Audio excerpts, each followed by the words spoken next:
ରଣାଙ୍ଗନରେ ସୈନିକ ସାଜିଛି କେବଳ ସେଟା କେବୁଲଟାକୁ ଧରିଛି ଗୋଡ଼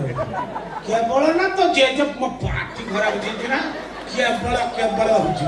କେବଳ କଣ ଧରିଛି ବା କେବଳ ବା ଗଲାଣି କଣ ମୁଁ କିଛି ଜାଣିପାରୁନି କିଛି ତାପରେ କହୁ ଆପଣ ମାନେ ମତେ ଭୋଟ ଦେଇ ଜିତେଇଲେ ଆମ ଗାଁର ଯେତେ ବାଡୁଅ ଝିଅ ଅଛନ୍ତି ମୁଁ ସମସ୍ତଙ୍କୁ ବିଧବା ଭତ୍ତା କରେଇଦେବି ବାଡୁଅ ଝିଅକୁ ବିଧବା ଭତ୍ତା କରିଦବା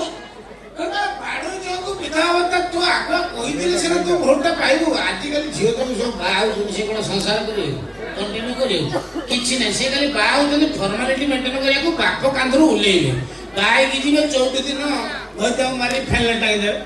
ନହେଲେ ପାଣି ଟାଙ୍କିରେ ପୁରେଇ ଦେବେ ନହେଲେ ଡ୍ରମରେ ପୁରେଇ ପ୍ଲାଷ୍ଟର କରିଦେବେ ତାପରେ ବାପରୁ ପଳେଇ ଆସି କେଷ୍ଟ କରିଦେବେ କେସ୍ କରିସାରିଲା ପରେ କଣ ହେଲା ସେଠୁ ଯୋଉ ଜାଣି ଯୌତୁକ ଦିଆ ହେଇଥିବ ଯେତିକି ତାର ଡବଲ ସିଏ ଆଣିବାକୁ ଚେଷ୍ଟା କରିବ ଆଣିଲା ପରେ ଏଠି ଯୋଉ ବାପଘର ଗାଁରେ ଛୋଟିଆ ମୋଟିଆ ଚାକିରି ସବୁ ସରକାରଙ୍କ ନାହିଁ ଡାଟା ଏଣ୍ଟ୍ରି ଅଫିସର ପାଚି କାମ କରୁଛି ସ୍କୁଟି ଚଢିକି ବୁଲିବେ ସିଏ ଫ୍ରି ବାପା ଫ୍ରି ପୁରା ବିନ୍ଦାସ ତେଣୁ ଏଇଟା ତୁ ପ୍ରସ୍ତାବଟା ଦେଇଦେଲେ ତାଙ୍କୁ କାମ ଦବ ନା ତାପରେ ଆଉ ଗୋଟେ କହିବୁ ଆପଣ ମାନେ ମତେ ଭୋଟ ଦେଇ ଜିତେଇଲେ ଆମ ଗାଁର ଯେତେ ନଳକୂଅ ଅଛି ତାକୁ ଉପାଡ଼ି ଫୋପାଡ଼ି ଦେଇକି ସବୁ କୂଅ ଖୋଳି ଦିଆଯିବ ନଳକୂଅ ଅଛି କୂଅ କାହିଁ ଖୋଳିବା କଥାଟା ବୁଝିଲୁ ନଳକୂଅଟା ସରୁ ନଳୀ କୂଅର ମୋଟା ନଳୀ ଏଟା ପାଣି ଥଣ୍ଡା ଆସିବ ଲୋକ